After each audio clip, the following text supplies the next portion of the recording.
Why do you feel behind financially? Not broke, not irresponsible, not reckless, yet somehow always behind. You work, you pay your bills, you avoid obvious mistakes, you make reasonable decisions. And still, there's this quiet pressure in the background, this feeling that you should be further ahead by now, that something isn't quite adding up. This feeling is incredibly common, yet rarely talked about honestly. Most people assume it means they failed somewhere, that they didn't work hard enough, that they made bad choices, that they missed some secret everyone else figured out.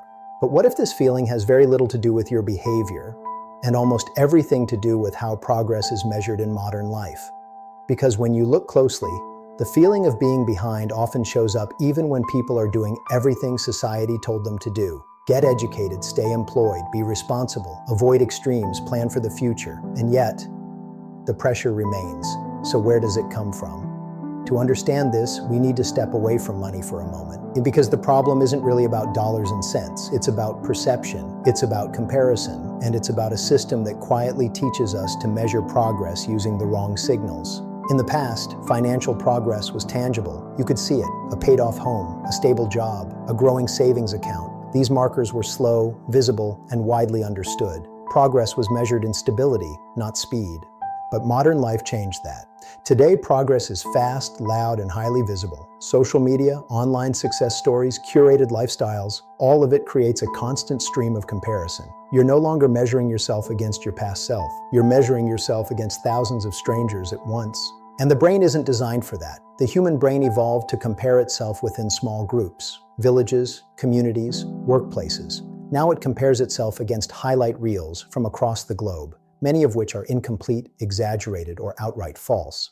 This creates a permanent sense of lag. No matter how far you go, someone always appears further ahead, younger, wealthier, more successful. And because money is deeply tied to identity and security, that comparison hits harder than most people realize.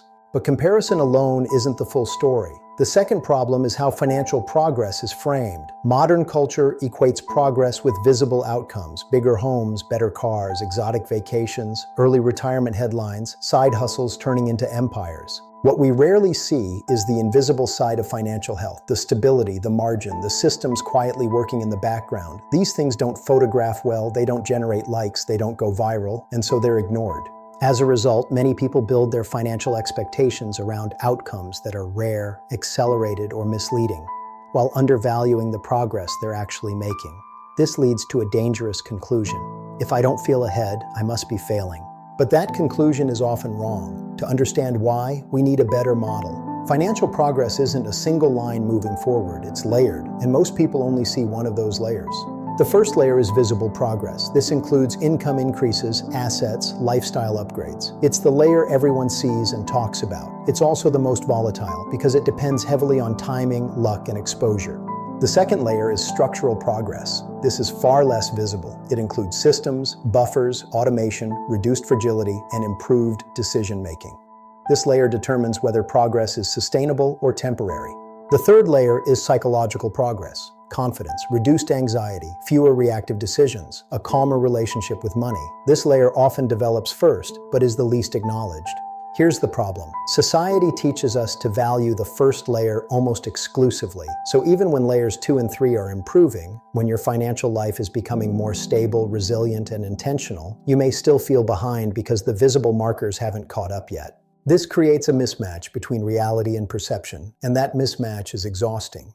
Now let's talk about timing, because this is where things get even more distorted. We live in an era obsessed with acceleration, faster growth, earlier success, younger millionaires, compressed timelines, stories of people achieving in 5 years what used to take decades. These stories aren't false, but they are selective.